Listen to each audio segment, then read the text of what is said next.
Hello, it's Miss Josie again. I'm here with another story.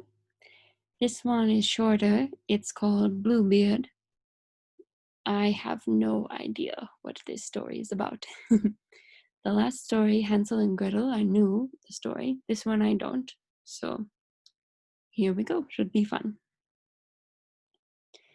In the I love how this begins. In the long ago times. Okay.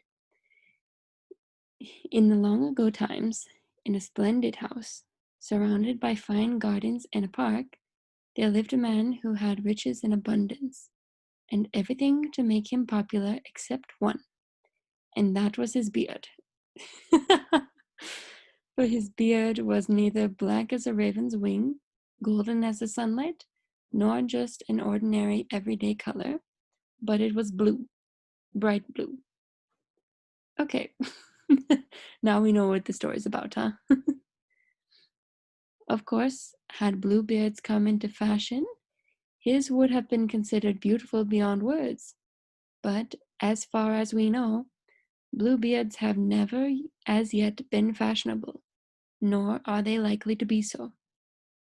Okay, so the meaning is that nobody cares about Bluebeards. That's not part of fashion. However, in spite of his blue beard, this man had married several times. Oh, though what had become of his wives, nobody could say. Interesting. Now, not far from Bluebeard's house, there dwelt a widow with two very lovely daughters, and one of these Bluebeard wished to marry, but which he did not mind. They might settle that between themselves. Oh, okay. Sorry. It should sound like this. One of these Bluebeard wished to marry, but which one, he did not mind. They might settle that between themselves. Okay, so he's saying he doesn't care which daughter, he just wants to marry one of them. It doesn't matter to him which one it is. Okay, great start.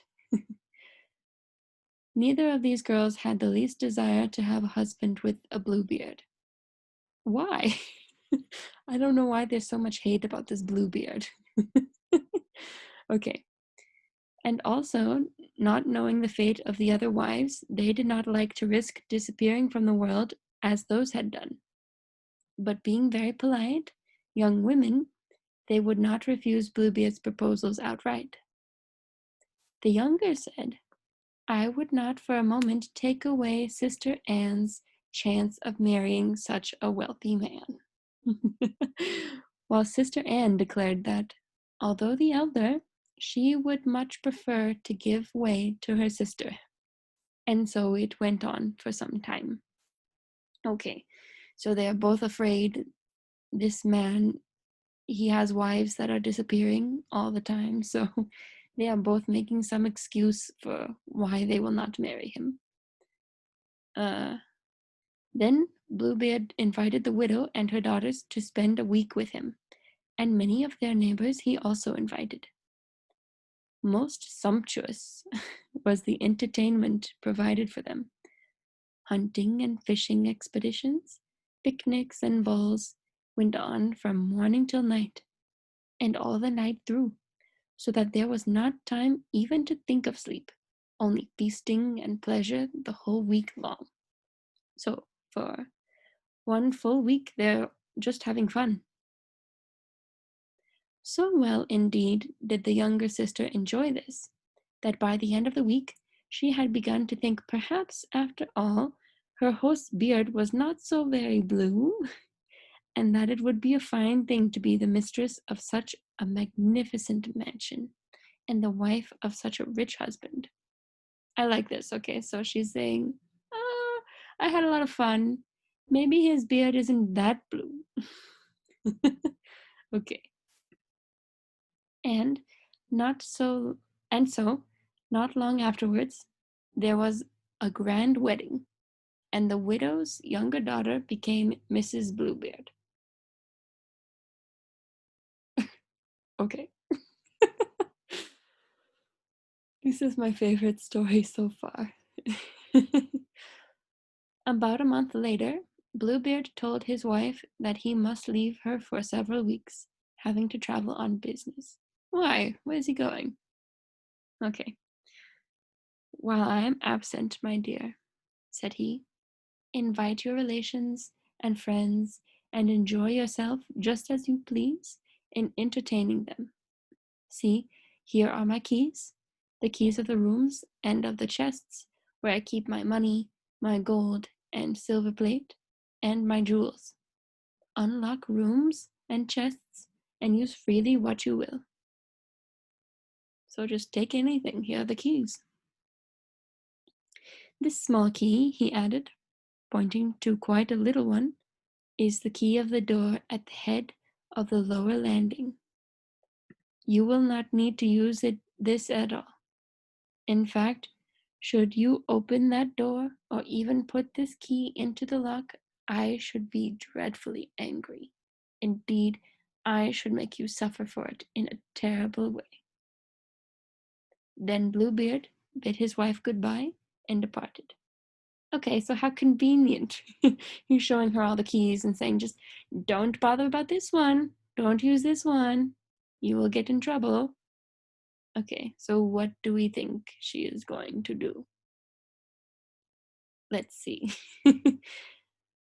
As soon as Mrs. Bluebeard's friend, by the way, Mrs. Bluebeard. Wow. Okay, I'm sorry. I will shut up.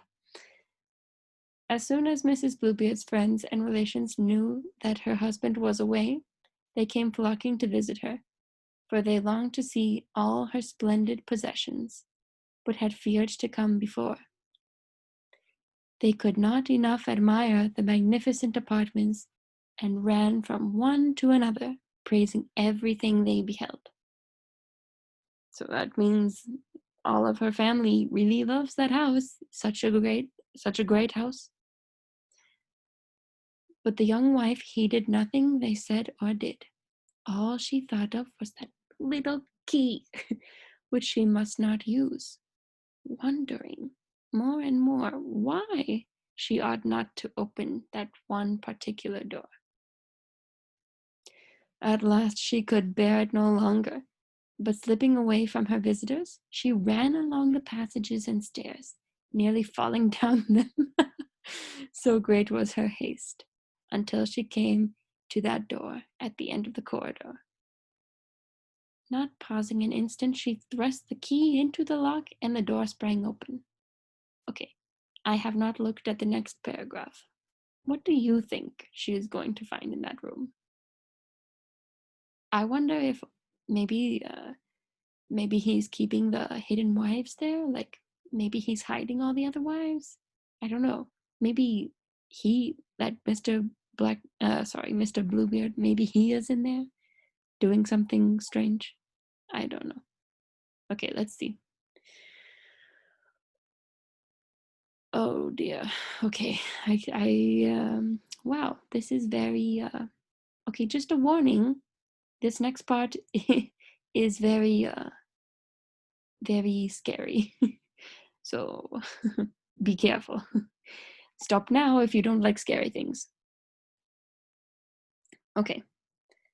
At first she could distinguish nothing, for the room was dark and gloomy, but then, all of a sudden, she knew what had become of Bluebeard's other wives, for there they lay, in a long straight row, all dead. This is so creepy. She stood horrified for a moment or two, gazing at the pale faces and long hair spread out around them. Oh my goodness.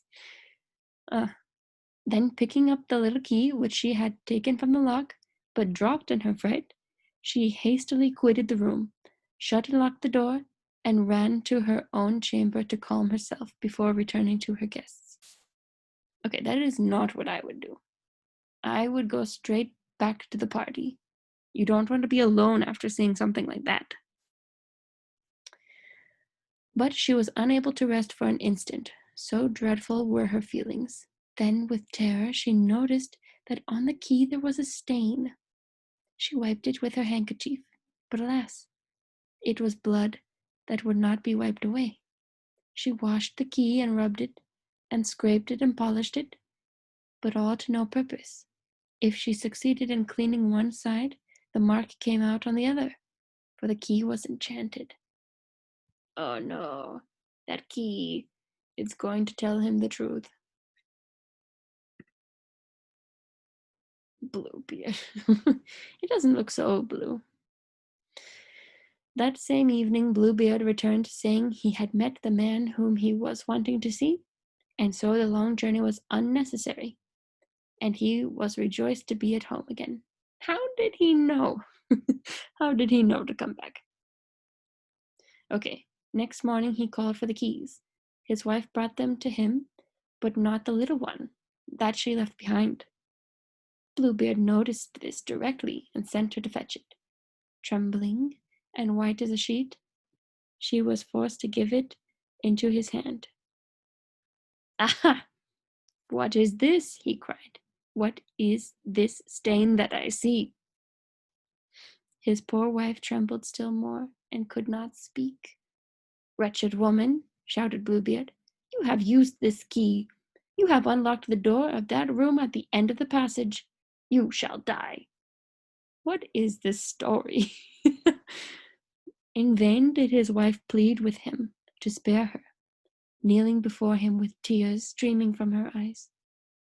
You shall die, he cried again, more savagely than before. Let me have a few moments alone to prepare for death. Half a quarter of an hour, but not a moment longer, he replied. And left her. Okay, I'm so sorry. This story is so crazy. He's just like, you're going to die now. And she's like, okay, just give me a minute. He's like, okay, fine, you can have 15 minutes. That's it. Oh, wait, no, half a quarter of an hour. So half a quarter of an hour, that means like 7 minutes, like quarter of an hour is 15. Half of that is like 7.5. So, okay, all right. You get 7 minutes and 30 seconds. I've got to watch. Okay. I'm really curious to see what happens now.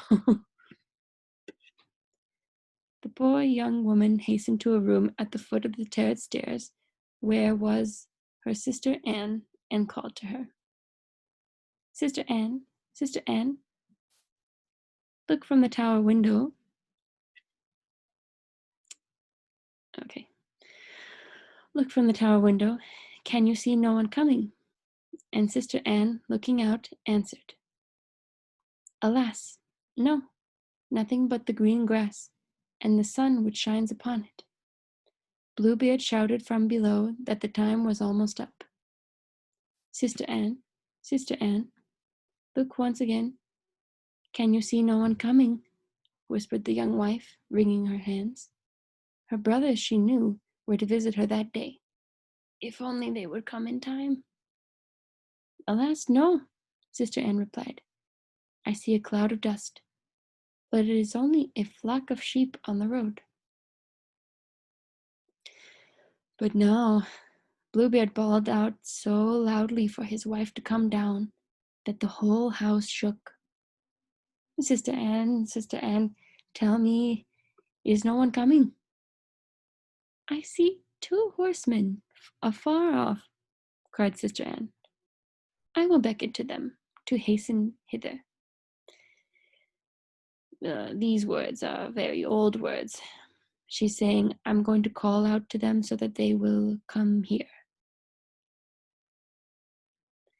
But Bluebeard would wait not a moment longer, and nearly dead with terror, his wife descended, still entreating him to spare her life. Oh my goodness.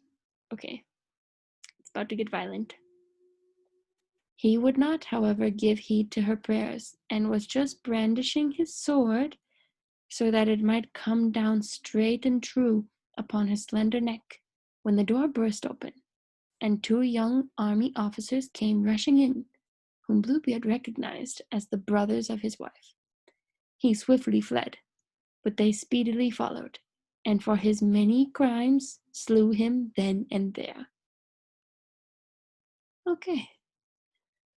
Oh, so she did not die. He did. her brothers killed him. All his wealth now belonged to his widow, and she gratefully rewarded her brothers by purchasing them commissions in the army. She settled a large sum of money upon her sister, and after a while she married again, and with a good husband lived a happy life. Okay, so that story was crazy. I'm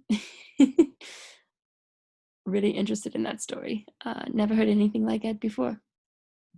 Okay, well, I will post the vocabulary in the description. Um, be sure to comment below what you thought about this story. Okay, I'm Miss Josie. I will see you all later.